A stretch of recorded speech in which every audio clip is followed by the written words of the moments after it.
আসসালামু আলাইকুম। আজকে সবজি সংরক্ষণের আরও একটি ভিডিও নিয়ে আপনাদের সামনে হাজির হয়েছি। আজকে সংরক্ষণ করব টমেটো। উজ্জ্বল লাল এবং রসালো টমেটো যে কোনো রান্নার খাবারের স্বাদ বাড়িয়ে দিতে পারে। যদিও অনেকে টমেটোকে একটি সবজি বলে মনে করেন, উদ্ভিদগতভাবে টমেটো বীজসহ একটি টনজি ফল। শীতকালে এই টমেটো প্রচুর পরিমাণে চাষ হয় এবং উৎপন্ন হয়ে থাকে আমাদের দেশে। টমেটো শীতের ফল হলেও এখন সারা বছরই কিন্তু টমেটো পাওয়া যায়। তবে শীতের এই সবজির স্বাদ অন্য সময়ের থেকে অনেক আলাদা। আপনারা অবশ্যই সবাই কম বেশি জানেন। সালাদ হিসাবে ও রান্না টমেটো খুবই সুস্বাদু। টমেটোতে রয়েছে vitamin A, K, B one, বি3, বি5, বি6, বি7 O vitamin C সহ নানা প্রকৃতির ভিটামিন।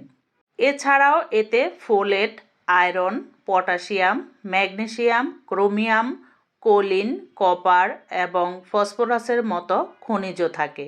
নিয়মিত টমেটো খাওয়ার অনেক স্বাস্থ্য উপকারিতা রয়েছে।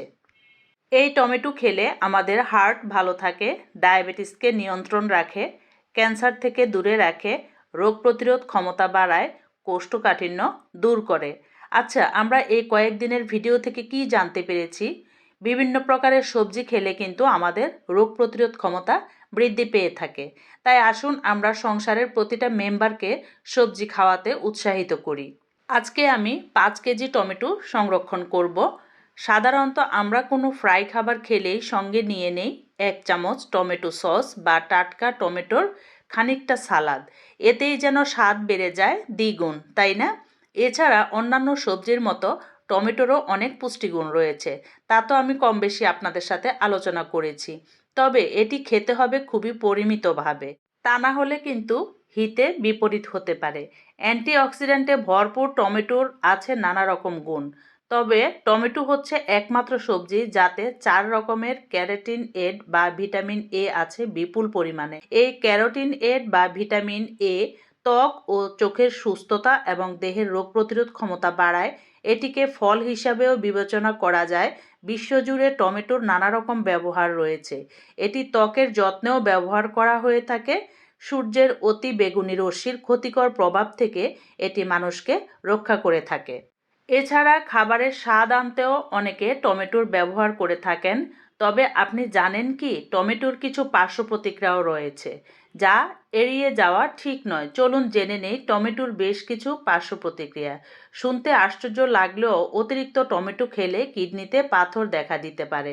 টমেটোতে আছে ক্যালসিয়াম এবং অক্সালেট, যা প্রায়ই হজম হয় না এবং শরীর থেকে সহজে বের করে দেয় না।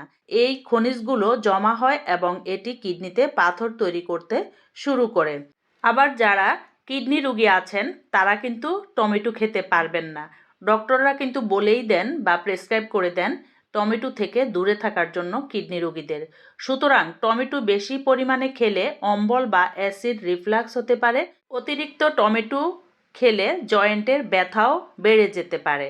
এছাড়া অস্থিসন্ধিগুলো ফুলে যেতে পারে।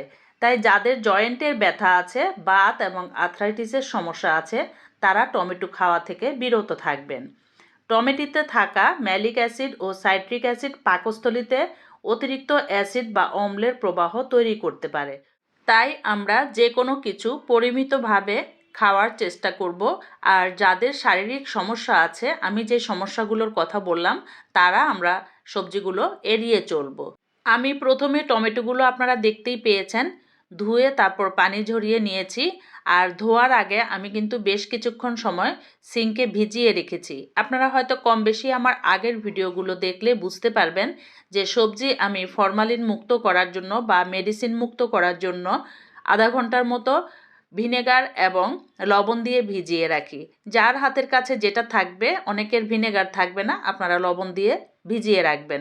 ভিজিয়ে রেখে তারপর এগুলো ভালো করে ধুয়ে নিয়ে পানিটা ঝরিয়ে নিয়েছি। পানিটা শুকিয়ে যাবার পর আমি এখন টমেটোগুলোকে এভাবে স্লাইস করে কেটে নিচ্ছি। আমি কিন্তু 2 ধরনের টমেটোই বাজার থেকে নিয়ে এসেছি, আপনারা দেখতেই পেয়েছেন। তো সবগুলো টমেটো আমি এভাবে কেটে নিচ্ছি। আর এই টমেটো কিন্তু আমাদের সারা বছরের জন্য পাওয়া যায়, জানেন কম বেশি। তবে সারা বছরের যে টমেটোগুলো পাওয়া যায় সেগুলো কিন্তু এখন যে টেস্ট আপনারা পেয়ে থাকেন সেই টেস্ট পাবেন না, কারণ তখন পাওয়া যায় কোল্ড স্টোরের বা অন্য জাতের টমেটো। তাই এখন আমরা টমেটোগুলো বাজার থেকে একটু বেশি পরিমাণে কিনে কিন্তু ডিপ ফ্রিজে সংরক্ষণ করতে পারি। বেশ কয়েকভাবেই সংরক্ষণ করে নেওয়া যায়। আসুন আমার সাথে আমার পুরো ভিডিওটা দেখে নেবেন, তাহলেই জানতে পারবেন। সামনে রমজান আসছে, রমজানে কিন্তু আমাদের প্রচুর সস বা টমেটোর ব্যবহার হবে বাসায় প্রত্যেকেরই। তো আমরা বেশ কিছু টমেটো কিনে কিন্তু সস বানিয়েও ফ্রিজে রেখে দিতে পারি। আবার ডিপ ফ্রিজে আমরা এভাবে সারা বছরের জন্য কিন্তু ফ্রোজেন করে রাখতে পারি। হ্যাঁ, অনেকে আবার এসে এখন কমেন্ট করবেন এভাবে টমেটো রাখলে কিন্তু কিছুদিন পর ভালো লাগে না। তাদের উদ্দেশ্যে বলবো, যদি আপনার কাছে ভালো না লাগে তাহলে আপনি কিন্তু এভাবে আমার মতো ব্লেন্ডার জগে বেশ কিছু টমেটো নিয়ে ব্লেন্ড করে নেবেন, তারপরে এগুলোকে প্রক্রিয়াজাত করে রেখে দিবেন। এই যে আমি আজকে কিছু আইস বক্স কিনে নিয়ে এসেছি এই টমেটোগুলোকে ফ্রোজেন করবার জন্য। তা আমার বাসায় আগের আছে টাপারওয়্যারের বক্স, 2টো বক্স আছে, তারপরে আমি আজকে আরও 4টে কিনে নিয়ে এসেছি।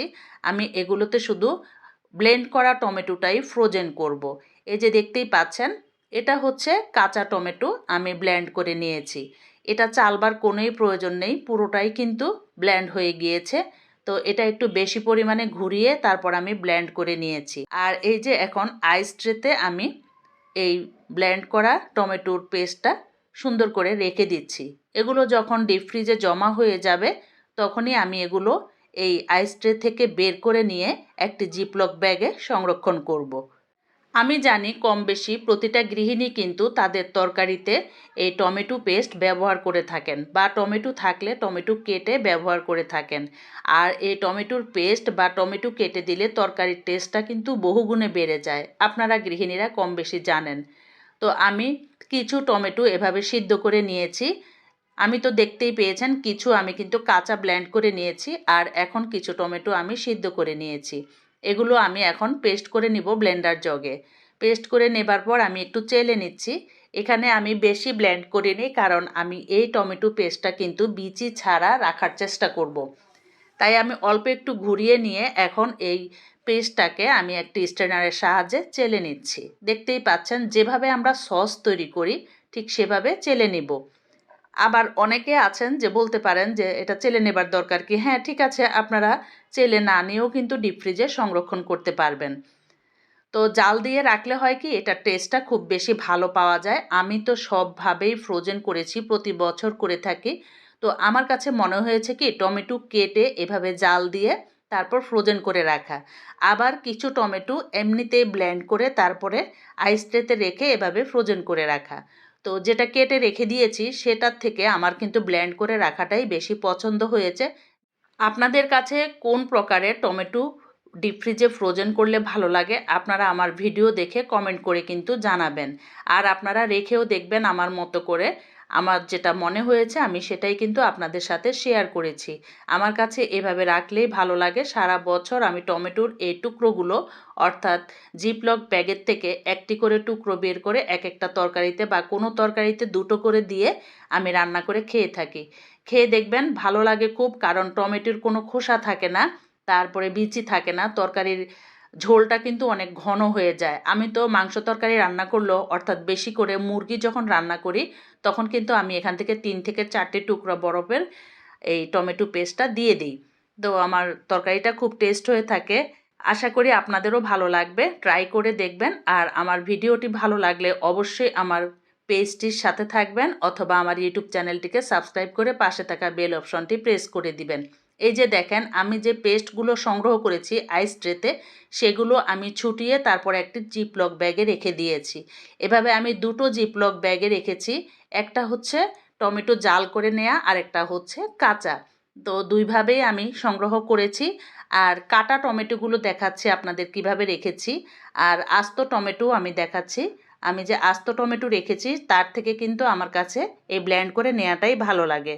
দেখা হবে পরবর্তী ভিডিওতে। আজকের মতো বিদায় নিয়ে নিচ্ছি। আল্লাহ হাফেজ।